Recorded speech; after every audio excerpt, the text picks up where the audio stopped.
өзіңіз баяндама.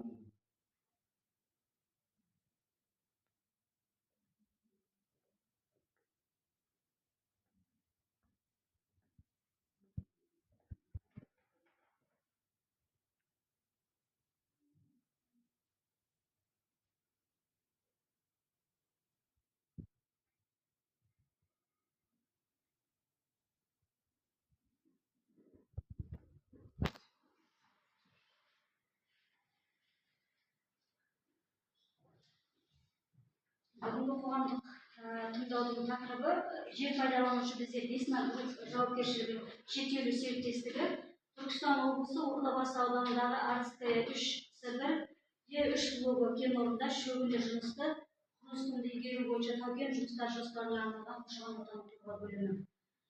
Бұл кен орындар сол Арыс қаласынан 7 км арақашықтықта орналасқан. Карьер Весна деп тұр ғой мына жерде. Қарасыз білесіздер.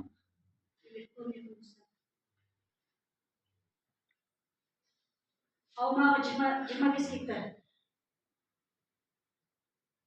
Аумағы 25 гектар, карьердің орташа ұзындығы бұл жерде 1430, қазу тереңдігі 20 метр.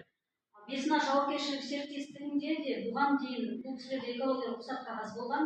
Қазір қайта қоғамдық тыңдау өткізудің себебі координаттардың өзгеруі, жаңағы кен орнының игеру аумағының азаюы, яғни 25 гектарға төмендеп отыр бұл кісілерде. Кен орнының жаңағы пайдалану мерзімі 10 жыл, 24, алдағы 24 пен 33 жылдардың аралығында бұл кісілер бұл жерде құмды пайдаланатын болады. Пайдалы қазалар кезінде бульдозер, автосамосвал, суару машиналары, дизель-генератор деген сынды техникалар пайдаланылатын болады. Қолданыста бұрғылау және жару жұмыстары қарастырылмаған. Техникалық шарттарға сәйкес және жылдық сұраныс жоспарына сәйкес бұл кен орнының өнімділігін айта кетейін. 2024 жылы құм 15 мың куб, 25-100 мың куб, 26-28-150 мың куб, 29-33 жылдар аралығында 200 мың кубтан. Бұл жерде ашма жұмыстары дейді, үстіршін апалында 24 пен 33 жыл аралығында 212-9. Яғни бұл кен орында жоғарғы аталған кен орнынан айырмашылығы топырақтың беткі қабатының несі ашу жұмыстарының көлемі сәл азған, көлемі аздау. Жұмыс жасау уақытысы 250 күн, бұл жерде де 8 киловаттық бір ауысыммен жұмыс жасайды. Негізгі ластаушы көздер құрылыстың ашу, қазу, тасымалдау, дизель-генератордың жұмысы, құмды жуу алаңы, соның барлығы бір ұйымдастырылған және 5 ұйымдастырылмаған ластаушы көзге тіркелді. 24 пен 33 жылдар аралығында 10 түрлі ластаушы заттар бөлінетін болады. Сол ластаушы заттарға бұл кісілер жоғарыда нормаланған көлемде экологиялық рұқсат қағазын рәсімдеу болады. Кен орнында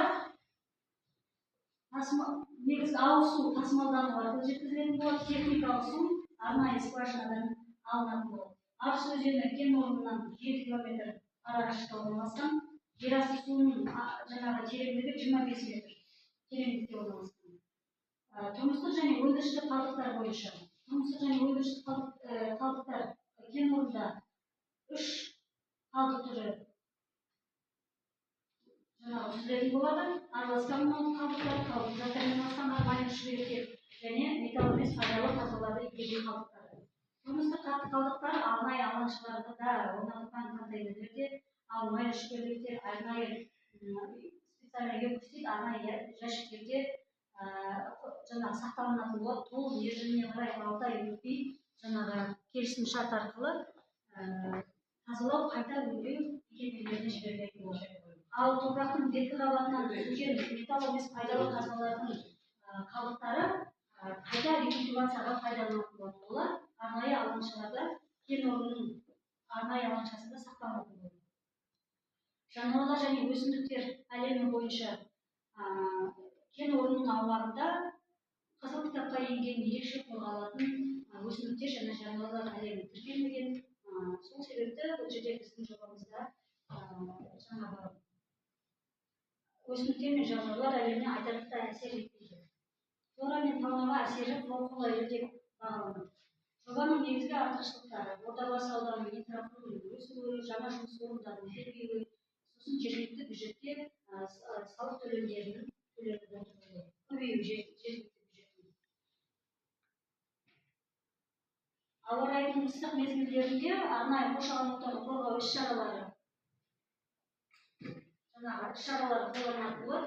Негізгі іс-шара бұл жерде ешқандай басқа ірі заводтар сияқты ешқандай қондырғылар қойылмайды. Өйткені бұл жерде тек қазу арту жұмыстары, ластаушы заттардың артуын, көбеюін бәсеңдету үшін, шаңды бәсеңдету үшін суару ылғалдандыру жұмыстары пайдаланылады. Сосын тұтыну қалдықтары үшінші тұлғаларға беріліп, кен орын және санитарлық қорғау аймағы, әсер ету аймағы белгілі тәртіппен көгалдандырылатын болады. Кен орын толығымен игерілгеннен кейін регулятор жою жоспары және проект культивация деген болады. Сол екі проект осы кен орын толығымен қарастырылады. Кен орнының орны толығымен тегістеліп, қайта қалпына келтіріледі.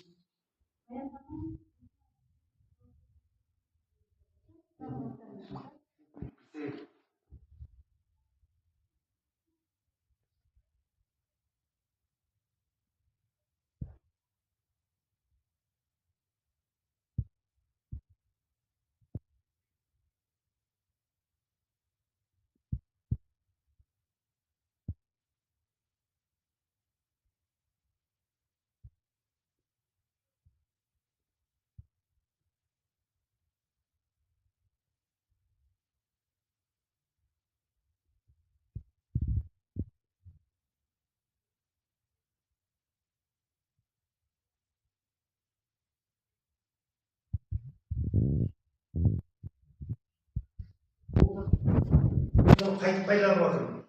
Сіңіздімен жер астынан су алып.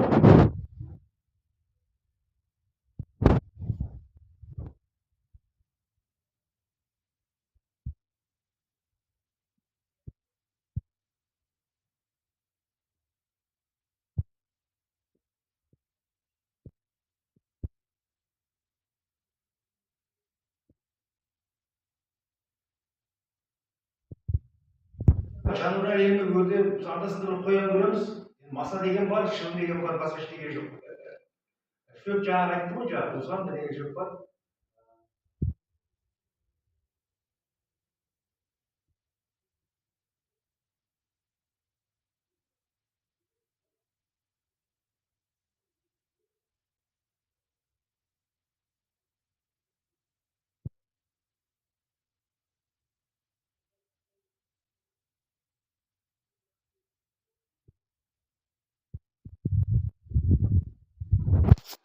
Сұрақ болса мен жауап беремін, айтыңыздар. Сұрақ қалдырмай келеді ғой. Жиналыс көріп жүріп, онда тас қалыш көп, розыны қолдады. Әскердегізін